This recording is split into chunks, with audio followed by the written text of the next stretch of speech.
सबको जय मसीह की फिर से एक हफ्ता के बाद में हम फिर से परमेश्वर के वचन उसके वचन के अध्ययन में आने के लिए प्रभु ने सहायता किया, इसलिए परमेश्वर को धन्यवाद देते हैं।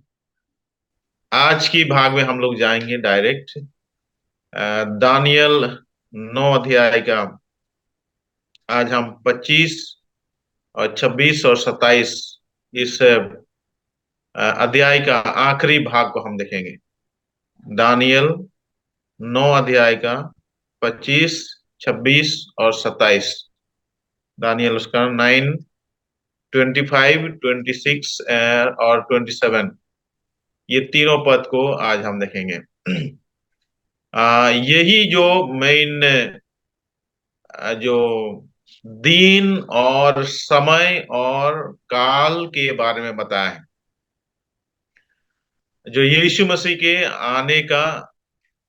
आने से पहले क्या हुआ और अभी क्या हो रहा है और भविष्य में क्या होगा, यही तीन पद में लिखा गया है। तो इसलिए आज हम इन तीन पदों को देखेंगे। इसको हम तीन भाग में विभाजित करेंगे। पहला हो गया पास्ट, मतलब भूतकाल, फिर प्रेजेंट वर्तमान काल का, और भविष्य काल फ्यूचर का। तो तीन पद में तीनों काल के बारे में बताया है। पास्ट में क्या क्या हो चुका है वो भी हम थोड़ा सा देखेंगे, और अभी प्रेजेंट में क्या क्या हो रहे हैं वो भी थोड़ा सा देखेंगे। उसके बाद फ्यूचर में क्या क्या होगा वो भी हम देखेंगे। तीनों पद को जो मेन भाग है, यीशु मसीह के आने का समय का जो हिंट दिया गया है वो ये तीन पदों में है। जैसे पिछले हफ्ता मैंने बताया था कि कुछ बातों को, पापों का होना, बंद होना, और अपराध, पाप, अधर्म, ये सारे बातों के बारे में हम देखे थे, जिसका अंत होना पहले से बताया गया थे। आज हम लोग उन बातों में नहीं जाएंगे, सीधा हम लोग 25, 26 और 27 पद पद को हम देखेंगे। सबसे पहले यहाँ पर हम पढ़ लेते हैं, उसके बाद हम आगे बढ़ेंगे। यहाँ लिखा है, इसलिए यह जान और समझ ले। लिखा है, इसलिए यह जान और समझ ले। तो सबसे पहले हमें जानना भी है और समझना भी है। किसके बारे में? अंत के बारे में। अंत के बारे में हमें जानना है और समझना है। जब तक हम नहीं जानते हैं, नहीं समझते हैं, जानते हैं तो हम जानने वाले हैं, नहीं जानते हैं तो हम अनजान वाले हैं। भी दूसरा शब्द लिखा है समझ। यदि हम समझ गए हैं तो हम समझदार बन गए हैं। यदि नहीं समझे हैं तो अभी भी ना समझ रहे हैं। फिर से मैं दोहरा रहा हूं। यहाँ लिखा है जान और समझ। तो इसलिए हम जब जानते हैं, जानकारी रखते हैं, तो हम जानने वाला हो जाएंगे। फिर समझ रखते हैं तो हम समझदार हो जाएंगे। इसलिए दोनों जानना जरूरी है। इसलिए यह लिखा है, दानियल से परमेश्वर कहता है, परमेश्वर का वचन दानियल से कहता है, यह जान और समझ ले। तो अभी दानियल तो नहीं, लेकिन आप अपने नाम लेकर आप बोल सकते हैं, परमेश्वर आपको बोल रहे हैं कि आप जान ले और समझ ले। अभी पास के बारे में थोड़ा देखेंगे। यहाँ लिखा है, यरूशलेम को फिर बसाने की, यरूशलेम को फिर बसाना। ये यरूशलेम, ये जो पास्ट है, इसका अभी पहले हम देखेंगे पास्ट, मतलब जो भूतकाल के बात बता रहे हैं। तो यरूशलेम के बसाने के बाद क्यों बताए गए हैं? क्योंकि ये जो संदेश जो है, ये दानियल और उसके लोग, यहूदी लोग और उसके नगर यरूशलेम के बारे में बताए हैं। दानियल, उसके प्रजा या उसके लोग, यहूदी लोग और उसके नगर यरूशलेम के बारे में बताए, इसलिए ये यरूशलेम शब्द यहाँ पर आए हैं। और वहां और भी एक शब्द लिखा है, बसाने के बाद बता रहा है। ये बसाने की बात क्या है? क्योंकि जब ये बात कहा गया है, तब यरूशलेम बसा हुआ नहीं है। ये दानियल और सद्रक, मेशक, अबेदनगो और उनके लोग जो है अभी बंधुआई में है। और बंधुआई में दूसरे बेबीलोन के राजा के अधीन में है। फिर साइरस और दारियस राजा के अधीन में हुए। तो ये जब मेडो पर्सिया के राजा के अधीन में थे, तब ही ये बात बताया गया। मतलब दारा खुसरू राजा वो लोग होने के समय में ये बात बताया गया है। मेडो और पर्सिया, मादी और फारसी के शासन काल में ये बताया गया है। तो दानियल को ये बात बताए जा रहे हैं कि अभी तो तुम लोग बंदीगृह में, बंधुआई में हो, अभी तो बंदी अवस्था में हो, लेकिन तुम्हारे लिए एक भविष्य है कि तुम बसाए जाओगे। तो इसको मैं ऐसे बोलना चाहूंगी कि अभी भी यदि हमारे जीवन ये एक बसने का स्थिति में नहीं है, लेकिन हमारे लिए भी ये है, परमेश्वर कहता है कि हमारे जीवन भी एक बसाए जाएंगे। वहां तो यरूशलेम के बारे में बताया गया है, यरूशलेम फिर से बसाया जाएगा। अभी जो शब्द ये, इसको हम ध्यान देंगे, ये कब कहा गया है, परमेश्वर कब कहा?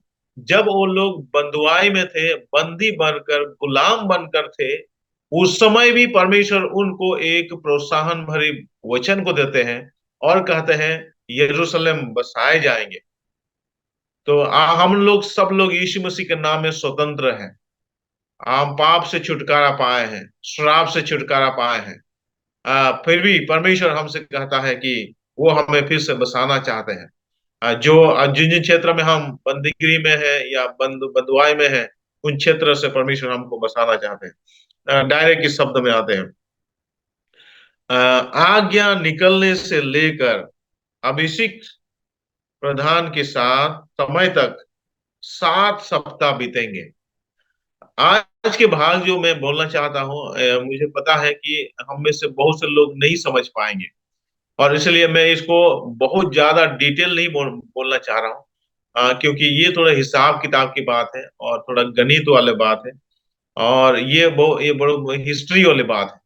और इसलिए मैं इसको आज थोड़ा सा क्लियर या थोड़ा संक्षिप्त में या सरल शब्द में बताऊं, ताकि जो मैं बता रहा हूँ आप समझ जाएंगे। इसको फिर बाद में और हम डिटेल देखेंगे, क्योंकि एक ही दिन में ये समझने वाली बात नहीं है। तो आपके माइंड में सबसे पहले ये बैठ जाए, सर आपका वहां लिखा आवाज अटक रहा है। 70 सप्ताह बीतेंगे, यहाँ लिखा है। कुछ बोल रहे थे क्या? 70 सप्ताह बीतेंगे।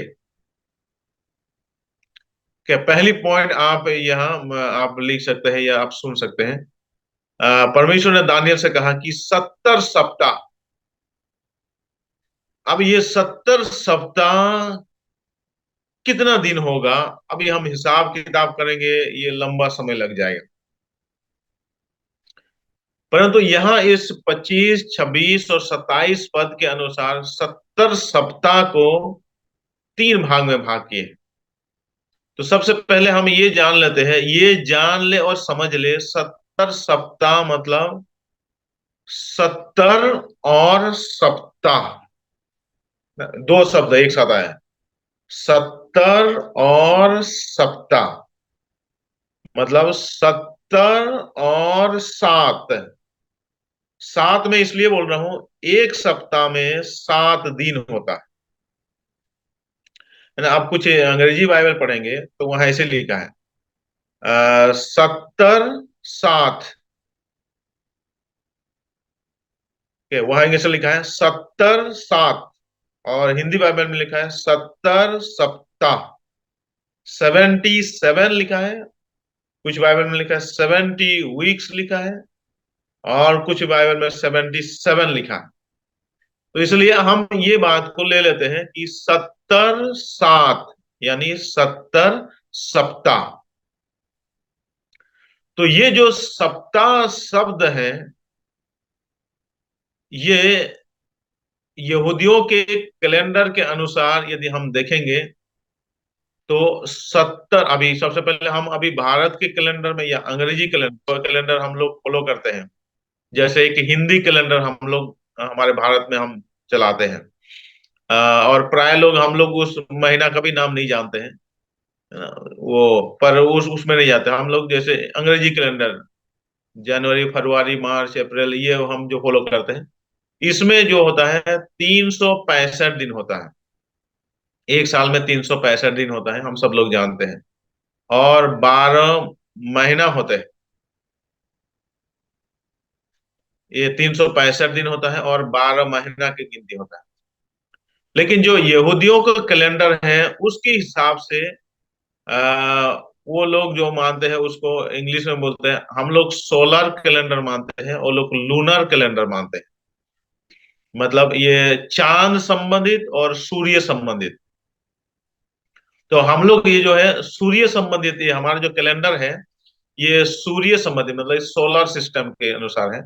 और उनका जो है चांद के संबंधी मतलब लूनर, लूनर मतलब चांद संबंधित। मैं उसको एग्जैक्टली शब्द मुझे नहीं नहीं मालूम, इसलिए अंग्रेजी में मैं बोलता हूँ सोलर कैलेंडर और लूनर कैलेंडर मानते हैं। मतलब आप ऐसा समझ लीजिए, जो चांद के संबंध में हमारा जो ये अंग्रेजी कैलेंडर है वो 365 दिन वाला है। और उन लोग का जो है लूनर मतलब चांद संबंधित, हमारा सूर्य संबंधित, उनका चांद संबंधित, इतना आप समझ लेंगे। उसके बाद इसलिए उनका जो महीना है या वर्ष है, एक वर्ष में 360 दिन होता है, 360। मतलब 5 दिन कम होता है हम लोग से, उनका 5 दिन कम है। हम लोग का 365 है और उन लोग का 360 डेज है। तो अभी हम लोग उनके कैलेंडर के हिसाब से हिसाब करेंगे। 360 दिन वाला कैलेंडर लेकर ही हम हिसाब करेंगे। अभी हम अपने कैलेंडर से हिसाब नहीं करेंगे, 365 वाला से हिसाब नहीं करेंगे। ठीक है, तो ये हो गया है 70 सप्ताह। मतलब 70 और 7 उसको गुना करेंगे। तो 70 और 7 गुना करेंगे तो 490 होता है। जो टोटल होता है वो 490। मतलब 70 × 7 यदि हम गुना करेंगे, उसको गुना करने से 70 × 7 करेंगे तो 490। ये पहले मतलब इतना हम समझ लेते हैं। तो टोटल जो होता है 490। 490 साल की ये कहानी है। ये दानियल को परमेश्वर ने जो वचन दिया था, ये 490 साल की कहानी है। सप्ताह, 70 सप्ताह को यदि हम गुना करेंगे तो 490 होता है। पहला नंबर में आप इसको समझ लीजिए।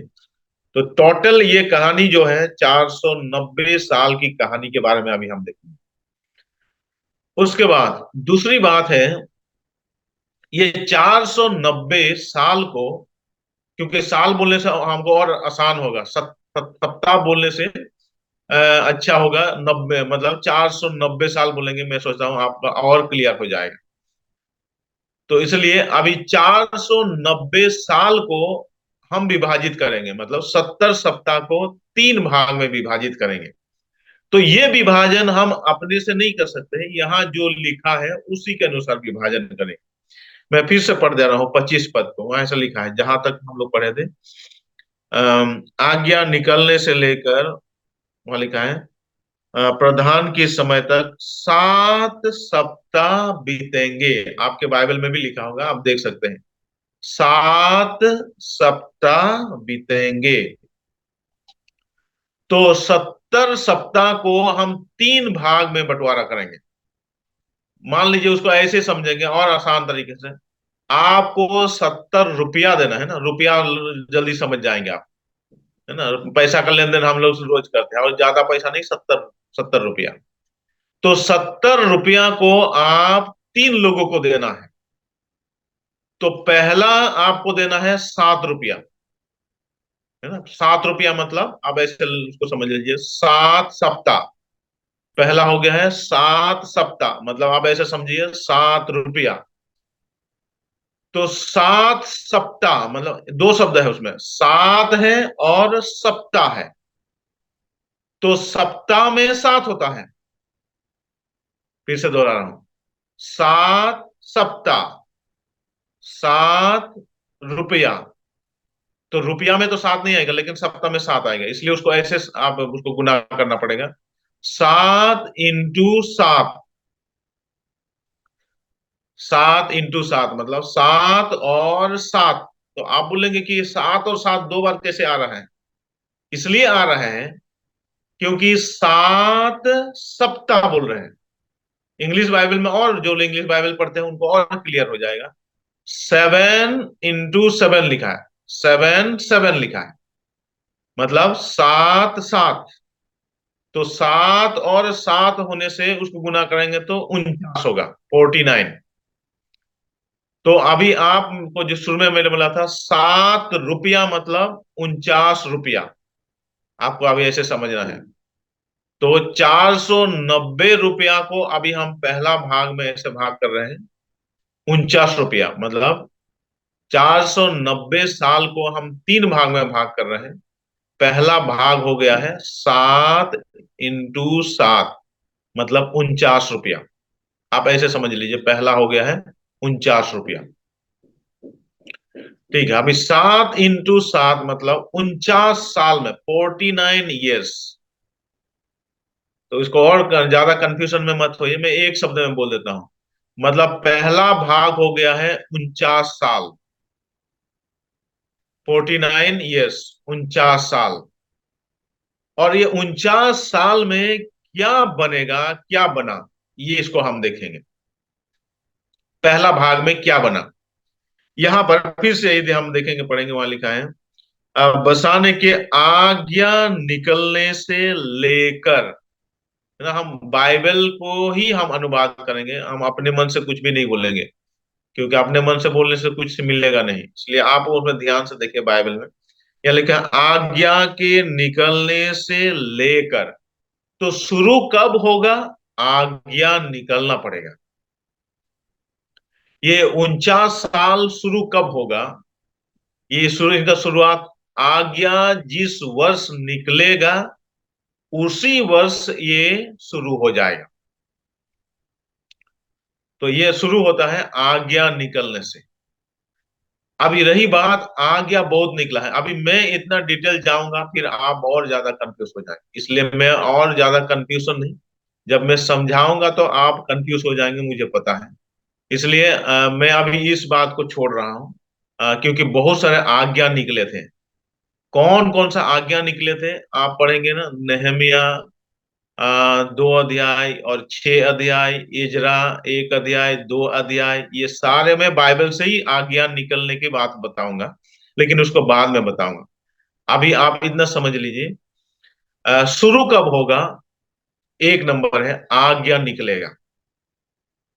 ठीक है, आज्ञा निकल, अभी बाइबल को एक बार पढ़ लेते हैं। समय 7 सप्ताह बीतेंगे, उसके बाद लिखा है 7 सप्ताहों को बीतने पर, अभी उसमें उसी पद में आप देखते जाइए, फिर वहां लिखा है 7 सप्ताह बीतने पर चौक और खाई समेत वो नगर कष्ट के समय में फिर बसाया जाएगा। अभी आपको और मैं क्लियर कर दे रहा हूं एक शब्द में, कब शुरू होगा? पहला पहला पॉइंट है 49 साल, है ना। 7 सप्ताह मतलब 49 साल।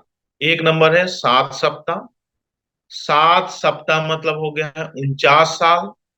ये 49 साल, 49 ईयर्स, कब शुरू कब खत्म, एक शब्द में बोलूंगा ताकि आपके माइंड में रह जाए। कब शुरू कब खत्म? शुरू कब होगा? आज्ञा निकलेगा तब। ठीक है, फिर खत्म कब होगा? यरूशलेम के इस शब्द को, है ना, आपके बाइबल के अनुसार आप देख लेंगे, चौक और खाई समेत, चौक और खाई समेत ये नगर बसाया जाएगा। तो कब खत्म होगा? जब उस नगर का, नगर का मतलब यरूशलेम का, क्या क्या बनाया जाएगा? उनके वाल बनाया जाएगा, उनके शहरपना बनाए जाएगा, उनके रास्ते बनाए जाएंगे। आप दो शब्द में आप उसको समझ लीजिए, क्या क्या बनाया जाएगा? उनके वाल, या उनकी शहरपना और उनके रास्ते, ये सब कुछ बनाए जाएंगे। ये बनने के लिए उनको कितना समय लग जाएगा? 49 साल लग जाएगा, बिल्कुल। आप उसमें देख लीजिए, ये शहरपना और उनके रास्ते बनाने के लिए 49 साल, मतलब 7 सप्ताह लग जाएगा। तो जब 7 सप्ताह बीत जाएगा, मतलब 49 साल खत्म हो जाएगा, कब खत्म होगा? उनका शहरपना और उनके रास्ते, मतलब किसका? यरूशलेम शहर का बनेगा, तभी खत्म हो जाएगा। अभी थोड़ा सा हिस्ट्री देख लेते हैं हम लोग। जब दो शब्द मैंने आपको बोला, लिखा बोला शहरपना और उनके रास्ते।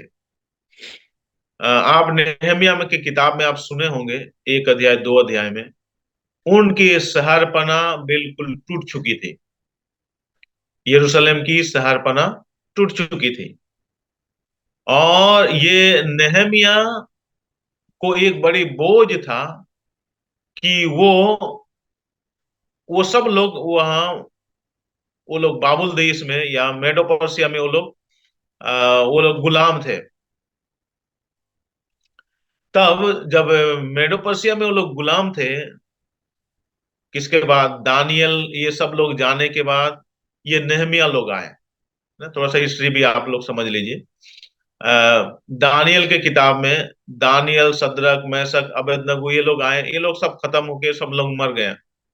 उसी समय दानियल के समय यिर्मयाह भी थे। तो ये इसके पश्चात में दूसरा पीढ़ी जो लोग आए हैं, और वो लोग हो गए हैं एजरा और नेहमिया लोग। लेकिन एजरा और नेहमिया ये लोग सब अभी बंधुआई में ही है। और इनका शहर जो है, जो नगर है, जो यरूशलेम है, अभी भी ये उजाड़ हुआ है। अभी भी ये बिल्कुल विनाश हुआ है। कैसे विनाश हुआ हुआ है?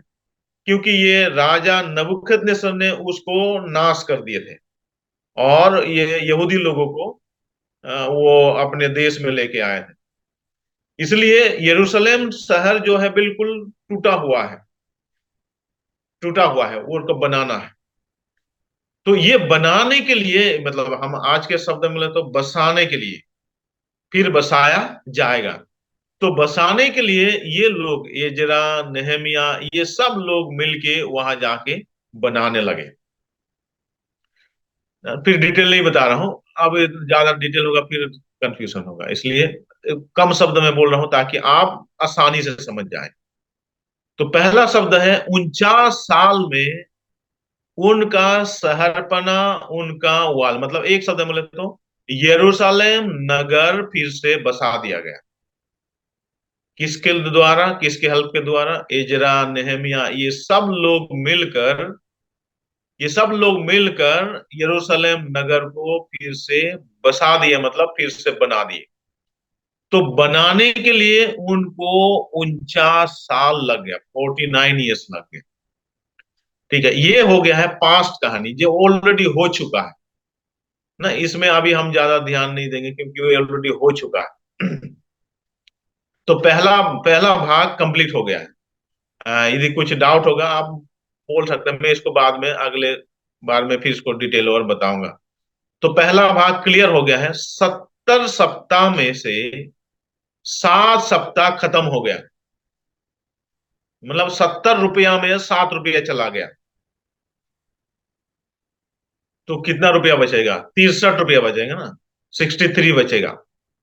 मतलब 63 सप्ताह बचा है अभी। 63 सप्ताह बचा है। 7 सप्ताह जो है इतिहास में खत्म हो गया, अभी के हमारे कहने के अनुसार। तो अभी दूसरा भाग में हम जाएंगे, अभी बाइबल पढ़ते हैं। ठीक है, पहला पहला 25 पद में आपका 7 सप्ताह खत्म हो गया। 25 पद में आपका 7 सप्ताह, मतलब 7 × 7 49 साल खत्म हो गया। 490 साल में 49 साल चला गया, या 70 सप्ताह में 7 सप्ताह चला गया। अभी बचा है कितना? 63 ईयर्स बचा, 63 सप्ताह बचा है। अभी आप दूसरा नंबर, दूसरा पद में आप पढ़ सकते हैं 26 में। वहां शुरू ऐसा होता है, उन 62। अभी दूसरा शब्द आ गया है 62 सप्ताह। तो अभी बाइबल से हम लोग देख रहे हैं, दूसरा भाग हो गया है 62 सप्ताह। अब ये 62 सप्ताह वहां लिखा है, बीतने पर अभिषिक्त पुरुष काटा जाएगा। और एक बार दोहरा रहा हूं, 62 सप्ताह बीतने पर अभिषिक्त पुरुष काटा जाएगा।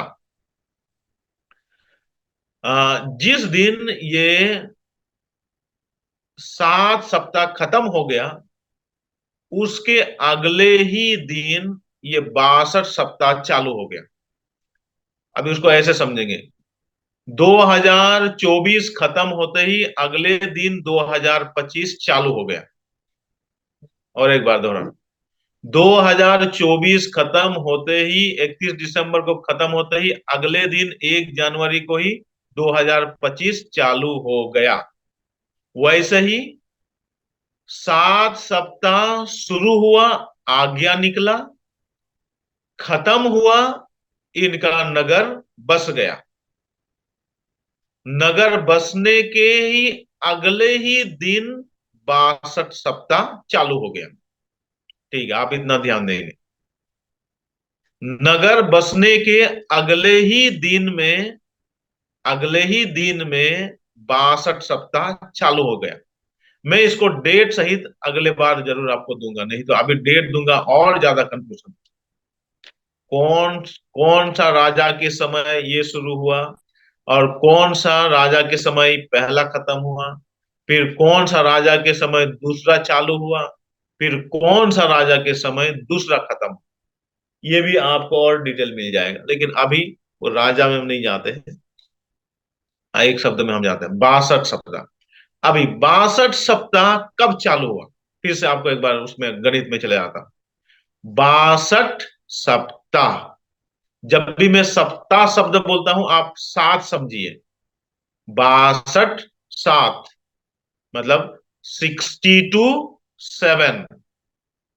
तो 62 और 7 को गुना करेंगे तो वहां निकलेगा 434 साल निकलेंगे। 4 3 4, है ना। पहला भाग में 49 ईयर्स था, अब दूसरा भाग में 434 वर्ष है। 4 3 4, 434 साल, ये लंबा समय है, क्योंकि 62 सप्ताह है ना, तो इसलिए ये लंबा समय है। फिर और एक प्रश्न आपसे, ये 62 सप्ताह कब चालू हुआ, उसका उत्तर होगा जिस दिन 7 सप्ताह खत्म हो गया, मतलब 49वां साल खत्म हो गया, उसके अगले ही दिन 62 सप्ताह का पहला दिन चालू हो गया। जैसे फिर से उदाहरण बता रहा हूं, 2024 का 31 दिसंबर जिस दिन खत्म हो गया, मान लीजिए 2024 मान लीजिए 7 सप्ताह खत्म हो गया, फिर 62 सप्ताह को मान लीजिए 2025 का 1 जनवरी। तो ये भाई अब क्लियर हो गया। तो ये शुरू हो गया है अगले ही दिन। फिर से एक प्रश्न है आपको, जैसे 7 सप्ताह मतलब पहला भाग जिस दिन शुरू हुआ था, कैसे शुरू हुआ था, आज्ञा निकलने से शुरू हुआ था, है ना। उसमें दो शब्द मैंने बताया था, आज्ञा निकला, शुरू हो गया। खत्म कब हुआ, नगर बस गया तो खत्म हो गया। लेकिन सेकेंड में ऐसे कोई घटना नहीं हुआ है, जिस दिन से शुरू हुआ है बोल के ऐसे कोई घटना नहीं हुआ है। क्यों घटना नहीं हुआ है, क्योंकि पहला भाग समाप्त हुआ, अगले ही दिन दूसरा भाग चालू हो गया। मान लीजिए इसको ऐसे समझे, 2025 का 1 जनवरी नया साल से शुरू हुआ हम लोग बोलेंगे, तो उनके लिए ऐसे कोई घटना से शुरू नहीं हुआ, वो अगले दिन ही वो नया कैलेंडर चालू हो गया, मतलब 62 सप्ताह चालू हो गया। ठीक है, तो आपको इसमें और एक एक शब्द याद करने की जरूरत नहीं पड़ेगा। मतलब इसका दूसरा भाग 62 सप्ताह यानी 434 साल का जो शुरुआत है कोई भी घटना के द्वारा शुरुआत नहीं हुआ, अगले ही दिन, मतलब पिछले वाला कैलेंडर का जब खत्म होने के बाद अगले ही दिन चालू हो गया, ठीक है। लेकिन इसका अंत ऐसे लिखा है,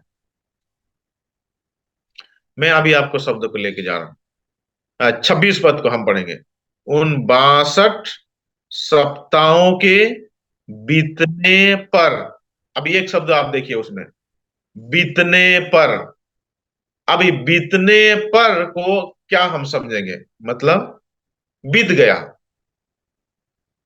ना, बीतने पर मतलब बीत गया।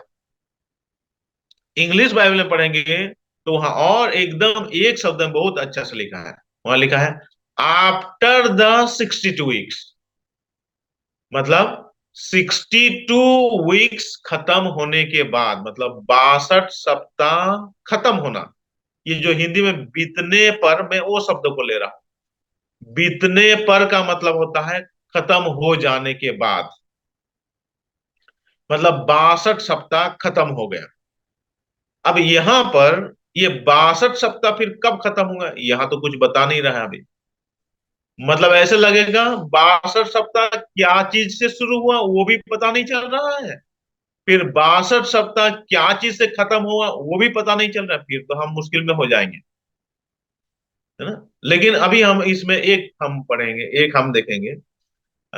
यहाँ ऐसा लिखा है 62 सप्ताह बीतने पर अभिषिक्त पुरुष काटा जाएगा। अभिषिक्त पुरुष काटा जाएगा। अब ये आप एक शब्द को आप समझ लीजिए, अभिषिक्त पुरुष काटा जाएगा। तो ये अभिषिक्त पुरुष जो है यीशु मसीह है। अभी क्या क्या होगा वो उसको मैं अभी अभी बताऊंगा। अभिषिक्त पुरुष मतलब यीशु मसीह है। फिर दूसरा शब्द है काटा जाएगा। काटा जाएगा मतलब यीशु मसीह का क्रूस पर मृत्यु। ठीक है, और एक बार दोहराना, आप इसको बिल्कुल लिख सकते हैं और इसको याद कर सकते हैं। अभिषिक्त पुरुष मतलब हो गया है यीशु मसीह, और काटा जाएगा का मतलब होता है क्रूस पर मृत्यु। ठीक है, ज्यादा वर्ड नहीं बोल रहा हूं ताकि आपको समझने के लिए आसान हो जाए। तो अभी आपको एक आइडिया मिल गया है कि यीशु मसीह का क्रूस पर मृत्यु होगा, लेकिन कब होगा, बीतने पर, मतलब 62 सप्ताह कंप्लीट होने के बाद। मैं ना सरल शब्द में बोल रहा हूं, 62 सप्ताह कंप्लीट होने के बाद ही यीशु मसीह का क्रूस पर होगा। कंप्लीट, ठीक है, मतलब यीशु मसीह के मृत्यु से पहले ही कंप्लीट हुआ। एक बार दोबारा, 62 सप्ताह शुरू कब हुआ, ये शुरू का कोई घटना नहीं है, लेकिन अंत का घटना है। तो अंत का घटना कौन सा है, जिस दिन यीशु मसीह यरूशलेम को यात्रा किया। हमारा टॉपिक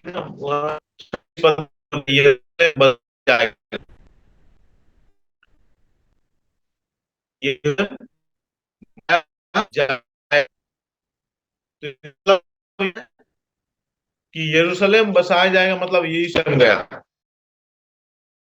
कहा गया, यरूशलेम। कैसे गया, गद्दी के बच्चे के ऊपर बैठ के यीशु मसीह का अंतिम यात्रा था। यरूशलेम में यीशु मसीह का सवकाय का अंतिम यात्रा था। ओके, आवाज अभी ठीक से आ रहे हैं आप लोग को।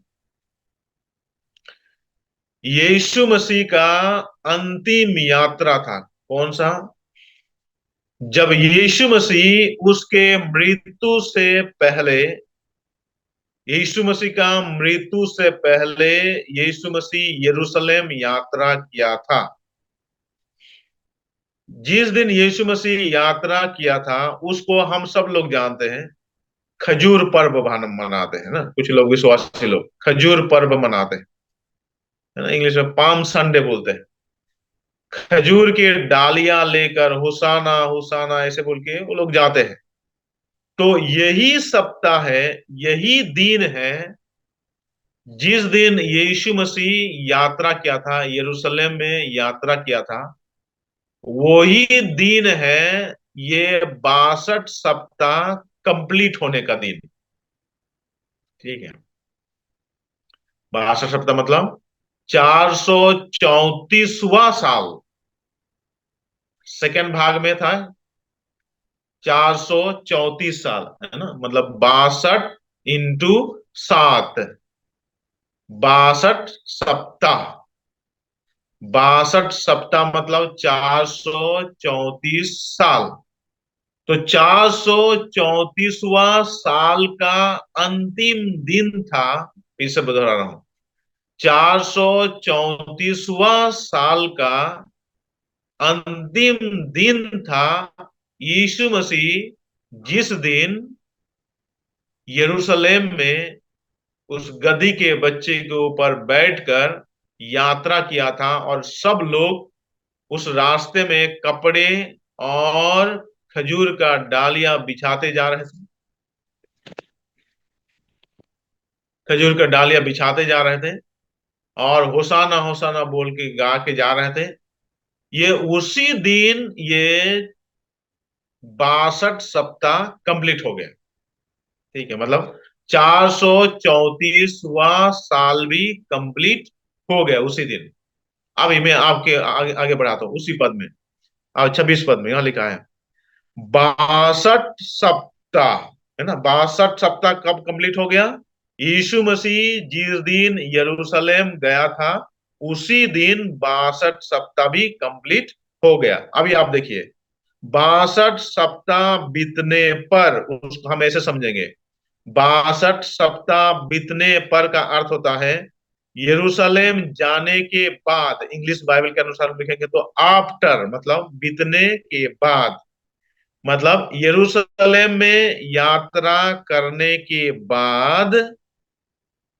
फिर से और एक बार दोहरा रहा हूं, यरूशलेम यात्रा करने के बाद यानी बीतने पर, अगला शब्द लिखा है अभिषिक्त पुरुष काटा जाएगा। मतलब यरूशलेम में यात्रा करने के बाद अभिषिक्त पुरुष मतलब यीशु मसीह काटा जाएगा, मतलब क्रूस पर चढ़ाया जाएगा, है ना, हम सब लोग जानते हैं, है ना। यीशु मसीह के अंतिम यात्रा के बाद 1 सप्ताह के बाद ही यीशु मसीह को क्रूस पर चढ़ा दिए। ठीक है, ये देखो, पद एकदम क्लियरली इसमें, मतलब एकदम मैचिंग हो जाता है। कैसे मैचिंग हुआ है? 62 सप्ताह बीतने पर। अब है ना, इंग्लिश हिंदी में शायद अब मुझे ऐसा लगता है कि ये शब्द थोड़ा सा अलग है, और पता नहीं आप लोग समझ रहे हैं कि बीतने पर शब्द को मैं मुझे उतना उतना समझ में नहीं आता है। इंग्लिश में मुझे अच्छा समझ, आफ्टर 62 लिखा है, मतलब एकदम क्लियर शब्द लिखा है। मतलब 62 सप्ताह के बाद, मैं बीतने पर ये शब्द नहीं ला रहा हूं, बाद शब्द वाला ला रहा हूं ताकि आप और आसानी से समझ जाए। मतलब यरूशलेम में यात्रा करने के बाद, बाद, है ना, यरूशलेम में यात्रा करने के बाद अभिषिक्त पुरुष मतलब यीशु मसीह काटा जाएगा, मतलब क्रूस पर चढ़ाया जाएगा। और ये इतिहास गवाह है, बिल्कुल सप्ताह भर के बाद में ही यीशु मसीह को लोगों ने क्रूस पर चढ़ा दिए। ठीक है, यहां तक क्लियर हो गया। तो अभी दो भाग कंप्लीट कर दिया हम लोग। पहला है 7 सप्ताह कंप्लीट कर दिए, दूसरा है 62 सप्ताह भी कंप्लीट कर दिए, मतलब 62 सप्ताह कंप्लीट हो गया। लेकिन यहाँ कुछ कुछ शब्द लिखा है, उसको बोलना, मैं यहाँ बाइबल से पढ़ रहा हूँ, अब आप लोग देख सकते हैं। 26 पद, 62 सप्ताह बीतने पर अभिषिक्त पुरुष काटा जाएगा और उसके हाथ कुछ ना लगेगा। ये शब्द को मुझे हिंदी में थोड़ा सा तकलीफ होता है समझने के लिए। लेकिन इंग्लिश में बहुत ही क्लियर लिखा है, मैं इंग्लिश में ही पढ़ दे, shall be cut off and shall have nothing for himself। मतलब वो अपने लिए नहीं मरेगा, अपने लिए नहीं काटा जाएगा। नहीं, हिंदी में लिखा है उसके हाथ कुछ ना लगेगा। अभी थोड़ा सा मुझे तकलीफ होता है ये शब्द को समझने के लिए और समझाने के लिए हिंदी में, लेकिन मैं इंग्लिश शब्द को ले रहा हूं। अंग्रेजी बाइबल के अनुसार ऐसे बोलते हैं कि यीशु मसीह का जो काटा जाएगा, या अभिषेक पुरुष जो काटा जाएगा, ये यीशु मसीह का जो मृत्यु होगा, वो यीशु मसीह अपने लिए नहीं। वो शब्द को आप उसमें हिंदी के शब्द को आप ले सकते हैं, उसके हाथ कुछ ना लगेगा। उसके हाथ कुछ ना लगेगा का मतलब होता है यीशु मसीह अपने लिए वो नहीं मरेगा, तो फिर किसके लिए मरेगा? हमारे लिए मरेगा। उसका हाथ कुछ ना लगेगा मतलब वो अपने लिए नहीं मर रहे हैं, या अभिषेक पुरुष को अपने उसके लिए काटा नहीं जा रहा है, क्रूस पर चढ़ाया नहीं जा रहा है, वो हमारे पापों के लिए मर रहा है। इसलिए यहाँ क्लियर लिखा है। अभी आप देखिए, ये जो किताब कौन लिखा है? पुराना नियम में दानियल ने लिखा है। यीशु मसीह आया ही नहीं तब वो पहले लिख चुका है, और वो ये भी लिख दिया है। वो ऐसा बता रहा है, वो दानियल कर रहा है, इसराइलियों से कर रहा है। मैं अभी फिर से शुरुआत से ला रहा हूं। दानियल वो कह रहे हैं, अपने लोगों से कर रहे हैं, देखो, 1 नंबर, आज्ञा निकलेगा तो 7 सप्ताह का आज्ञा निकले का दिन शुरू हो जाएगा, और तुम लोग यरूशलेम का शहरपनाह बना लोगे। 7 सप्ताह में, 49 साल में तुम लोग बना लोगे। पहला काम तुम्हारा हो जाएगा। दूसरा काम तुम्हारा क्या होगा? अगले ही दिन शुरू हो जाएगा, और यीशु मसीह का वो यरूशलेम यात्रा करेगा। उस दिन वो 62 सप्ताह भी कंप्लीट हो जाएगा। लेकिन तुम जान लो कि तुम्हारे बीच में से ही यीशु मसीह अभिषेक पुरुष निकलेगा, और उसका क्रूस में मृत्यु होगा। लेकिन वो तुम्हारे लिए मृत्यु होगा, ये बात को दानियल पहले से ही बता दिए। लेकिन लोग इस बात को समझ नहीं पाए, आज भी वो लोग नहीं समझ पाए। लेकिन जरूर समझेंगे वो लोग, एक दिन आएगा वो लोग इस बात को समझेंगे, वो लोग ताकेंगे जिनको उन्होंने बेंधे हैं, है ना। लेकिन ये अभी वो लोग नहीं समझे हैं। उसके बाद उसका हाथ कुछ ना लगेगा, और आने वाले प्रधान की प्रजा नगर और पवित्र स्थान को नष्ट तो करेगी। अब ये लो शब्द को मैं एक शब्द में बोल के मैं आगे बढ़ जाऊंगा। ये जो है, ये एंटी क्राइस्ट के बारे में बता रहा है। वो क्या करेगा? वहां लिखा है वो नगर को और पवित्र स्थान को नष्ट करेगी। ठीक है, वो क्या करेगा? नगर को और पवित्र स्थान को नष्ट करेगी, है ना। इसको मैं और बाद में अगले बार में इसको डिटेल बताऊंगा, लेकिन अभी इतना हम समझ लेते हैं। लिखा है, परंतु उस प्रधान का अंत ऐसे होगा जैसे बाढ़ से होता है। ये भी बहुत बहुत लंबा है, लेकिन मैं एक शब्द में आपके बोल रहा हूं। मतलब ये इसका भी अंत होगा, किसका? एंटी क्राइस्ट का भी अंत होगा। उसका अंत कैसे होगा? लिखा है बाढ़ के समान। आप बाढ़ देखे होंगे, है ना। बाढ़ जब आते हैं सारे चीज उठा के लेके जाता है। एक तो आपके घर द्वार में जो भी होगा वो बाढ़ पूरा उठा के लेके जाएगा। अब ये ऐसे ही मान लीजिए कि ये एंटी क्राइस्ट का भी विनाश ऐसे ही किया जाए, मतलब सारे चीज उठा पटा के लेके जाएंगे, मतलब कुछ भी बचेगा नहीं उसका। उसका ना अधिकार बचेगा, ना उसका शक्ति बचेगा, ना उसका सामर्थ बचेगा ना। इसको अगले बार हम देखें, लेकिन अभी जस्ट एक एक शब्द में बोल के जा रहा हूं। और उसके बाद लिखा, तीसरा शब्द लिखे, पहला शब्द है उसका, और नगर को, पवित्र स्थान को वो नाश करेगा। दूसरा शब्द लिखा है उसका अंत होगा, लेकिन कैसे होगा? बाढ़ के समान होगा। चौथा बात लिखा है अंत तक लड़ाई होती रहेगी। अब एंटी क्राइस्ट जब तक उसको आग के झील में नहीं डाल देंगे तब तक ये लड़ाई चलते रहेंगे। इसका आगे हम देखेंगे लड़ाई कब कब होगा ये। मैं 26 पद को पूरा ही बता रहा हूं।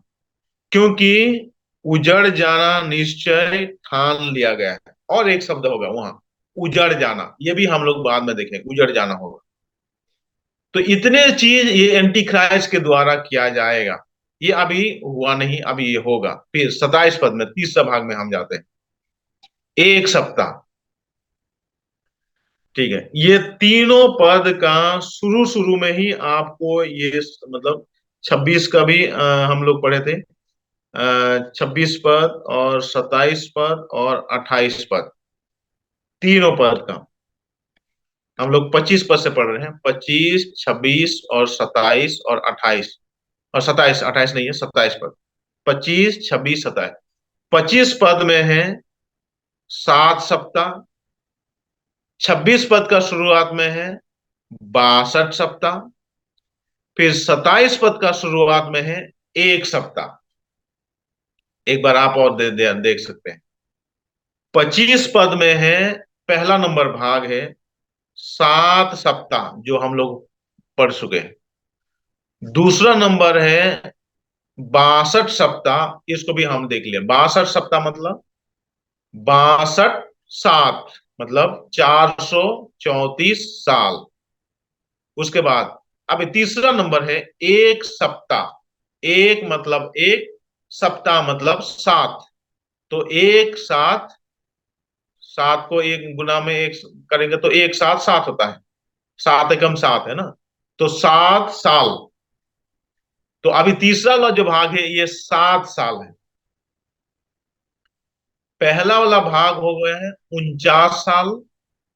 दूसरा वाला भाग हो गया है 434 साल। तीसरा वाला भाग हो गया है 7 साल। अब ये तीनों को आप गुना जोड़ेंगे, तीनों को जोड़ेंगे है ना। 49 साल और 434 साल और 7 साल, ये तीनों को जोड़ेंगे तो फिर से 490 साल ही हो जाएगा। मान लीजिए आप ऐसा गिनिए है ना। पहला 49 रुपया गिन लीजिए, फिर दूसरा में 434 रुपया गिन लीजिए, और तीसरा में 7 रुपया गिन लीजिए, तो 490 रुपया ही होगा आपका। फिर इस साइड में 7 रुपया गिनेंगे, फिर 62 रुपया गिनेंगे, और 1 रुपया गिनेंगे, तो 70 सप्ताह हो जाएगा। दोनों साइड में ये गणित क्लियर। लेकिन ये 1 सप्ताह को हम अगले बार देखेंगे, अभी समय हो गया है। ये 70 सप्ताह को हम 3 भाग में विभाजित किए हैं। इसको मैं जरूर अगले अगले और एक बार बताऊंगा, क्योंकि आप, मुझे पता है मैं बताया हूं जरूर, लेकिन आप बिल्कुल कंफ्यूजन में हैं, है ना। ये गणित है ना, पैसा वाला, हिसाब किताब वाला में काफी तकलीफ होता है।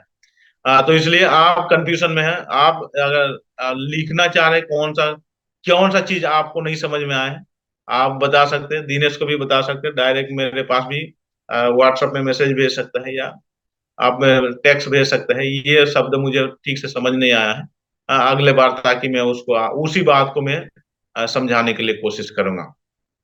लेकिन आज का संदेश ये था, ये परमेश्वर ने इस दानियल को बताया था कि क्या क्या होने वाला है। तो एक हो गया है कौन सा, पास्ट का।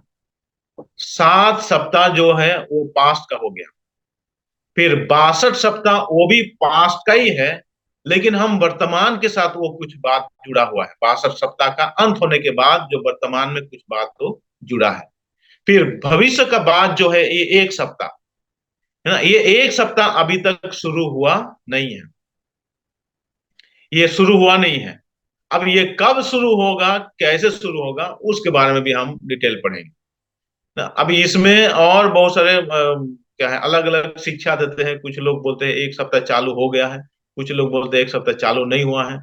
तो कुछ लोग कुछ भी बोले, हमको उसमें ध्यान नहीं देना है। अभी बाइबल से हम प्रमाण निकालेंगे कि बाइबल क्या कहते हैं। अब मैं कुछ बोलूं, आप कुछ बोले, ये उनके बात सुनते रहने से ये एक तो हमारे एक क्या बोलेंगे, हम कंफ्यूजन में जाएंगे, फिर हम दुविधा में पड़ जाएंगे। इसलिए आप क्या बोल रहे हैं, मैं क्या बोल रहा हूँ, उसमें नहीं देना है। बाइबल क्या बोल रहा है, क्योंकि बाइबल ही हमको उत्तर देगा। इसलिए मैं जो भी बोलूंगा वो बाइबल से बोलने के लिए मैं कोशिश करूंगा।